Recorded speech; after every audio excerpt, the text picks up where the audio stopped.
ang problema sa kakulangan ng tauhan sa maximum security compound ng Bilibid. Ayon kay Senior Inspector Purificacion Hari na siyang officer in charge sa maximum compound ng Tumakas Cataroha, tinanggal umano ang Security Patrol Unit o SPU at ang mga keeper o mga gwardiya na rumoronda sa lugar noong umupo siya sa pwesto. Ikinagulat din umano niya nang itinalaga siya bilang kauna-unahang babaeng commander of the guards sa maximum security compound noong March 2023. Kinabahan nga po ako. Kinabahan kayo? Bakit? Kasi po, wala na pong SPU and keepers. Wala na pong magmi-maintain ng peace and order sa loob ng maximum. At bilang babae po, mahirap po sa akin mag-maintain ng ganun. Grabe, no? Naawa tuloy ako. Sa totoo lang, nung pinanunod ko nga ito, ano yung sinasadya na pahinain yung mga gwardya? Isipin mo eto na ang pinuno nila na nagbabantay doon sa loob. Ganyan na nararamdaman niya. Isipin niyo. And this is the maximum na kulungan sa Pilipinas.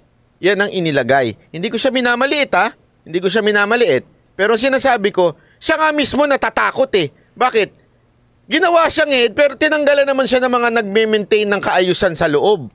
Correct, di ba? Considering maximum yung babantayan niya. Tapos wala siyang bantay. Kulang siya sa tao. Siyempre siya matatakot siya. Unang-una security niya. Kulang siya sa tao. Pangalawa, sa kanya sigurado dahil wala nga siyang tao. Di ba? Medyo sigurado naman matagal na siya dyan sa may Bucor. So, buo na ang loob niyan. Natatakot lang siya or nangihina lang siya dahil nga wala siyang power May position siya pero wala siyang power. Dahil nga wala siyang tao. So, paano niya i-implement yung security sa loob ng Bilibid kung wala siyang security titingin o magbabantay siya dahil tinanggal nga, di ba? Kaya sabi nga ni Banabay, nakakaawa to, parang sinasadya na lang napahinain yung security sa loob para ang sisi sa kanya, may tuturo. So, in this, isa rin siguro sa akin na nangangamba siya na sa kanya isisisi lahat ng pwedeng mangyari dyan sa loob dahil siya nga yung mahawak na ng ganyang posisyon. Ano yun? Nananadya kayo? Ang leadership nitong... So, kinakausap ko po lagi yung commander of the guards. Pinatotohanan din ni Cataroha na 2 linggo nang walang jailkeeper nang tumakas siya sa maximum security compound. Di ba? Wala nga daw bantay. Kaya nga nakatakas to Di ba sabi nga doon sa unang video ko, sabi ni Senator Tolentino, nilalagyan ng salamin sa ilalim ng sasakyan para masilip kung may nakasabit doon. Sabi naman ng guard, ginawa daw niya meron, pero sabi nitong bilanggo na to, wala daw. So, doon pala makikita mo na talagang may kulang. May mga nangyayaring mali na sa loob. Maluwag po after pasok po nila yung maluwag po, wala akong email, wala akong SPU. Yung iba lang po nakakakas, kaya hindi na po nakakabalik.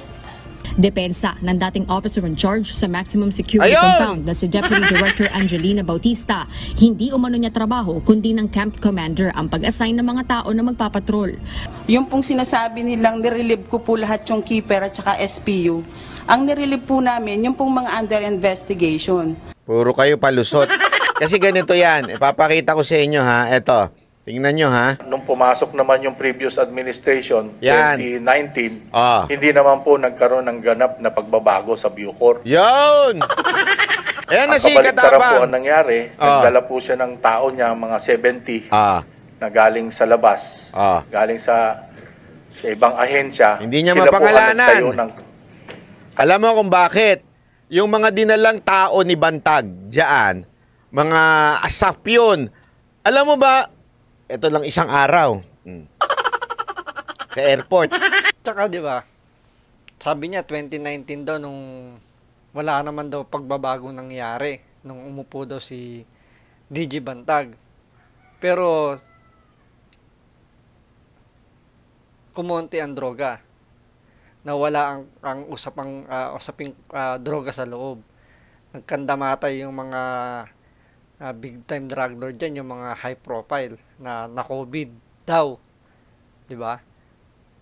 Kulang pa ba yung pagbabago na yon? Lahat ng preso sa Bilibid galit kay Bantag. Dahil nga napaka-stricto. Sabi nila, napaka-stricto doon ni DJ Bantag. Tapos sabi ni Katapang, wala raw pagbabagong nangyari. Na parang contradicting siya sabi niya. Diba nagpunta ako sa ano? May lumapit sa akin doon. Pulis. Sabi sa akin, Banat bay. Uy! Sabi ko, di ko alam kung ano. Tapos sabi niya, tropa. Ayun. Alam mo ba? Ano yun? Tao ako ni Bantag dati. Ayun, nakipagkwentuhan na sa akin. Tao daw siya ni Bantag noon. Mga kasamahan niya, mga matitindi, alam mo yun, mga tikasin, alam mo yung hindi mga ordinaryo kasi ganyan talaga diyan. Na kung maaalala ninyo, di ba? Nung panahon ni Bato, relieve lahat. Sino nilagay diyan? SWAT, SAP. Kasi nga kailangan matindi. Hindi pwede yung mga nandun lang. Or else sasapawan niya nung mga kaya ang nilagay mga SAP, SWAT. Ngayon, nung pumasok si Paildon, alam ko rin yan kasi yan yung time na pumunta kami noon. Kay Paildon. Diyan.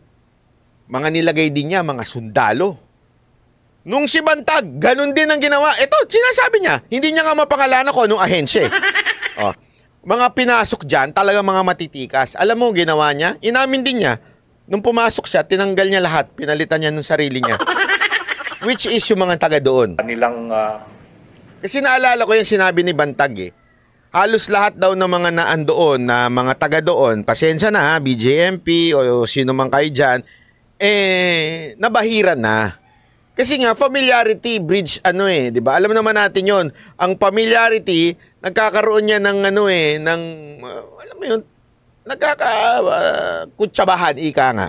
Di ba? Pagka familiar na kayo sa isa't isa. Tsaka syempre, kapag ganyang magkakakilala na, yung nagkakapalagayan na ng loob, nandiyan na yung nagkakaanuhan na ng pakisuyo, hanggang sa nai-impluwensya na ng, ng mga taga-loob, itong mga nagbabantay. Kaya nga pang pinagkukuha nila nung panahon ni Paeldon, panahon ni Bato, tsaka ni Bantag, yung matitikas talaga pa iba-iba, hindi yung nakapermanente. Di ba kay Bato nga parang ang ginawa nga niya, alternate every 3 months or 6 months, nagpapalit siya ng panibagong bantay para mawala yung familiarity. Mahirapang gumalaw na, di ba? Maalala nyo, nagpasok pa nga sila ng mga armored vehicle dyan sa loob para maiwasan na yung, dahil nga nagkaagulo, dahil nagdireklamo na yung mga preso na sobrang higpit na nga daw. Di ba? Tapos pinilitan ni Katapang ngayon, yung mga pinasok ni Bantag, yung mga tao niya, nabiyukor na mismo. So, balik ulit sa yung familiarity, kaya bumalik yung sistema.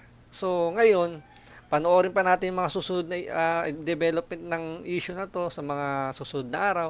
Maraming salamat po.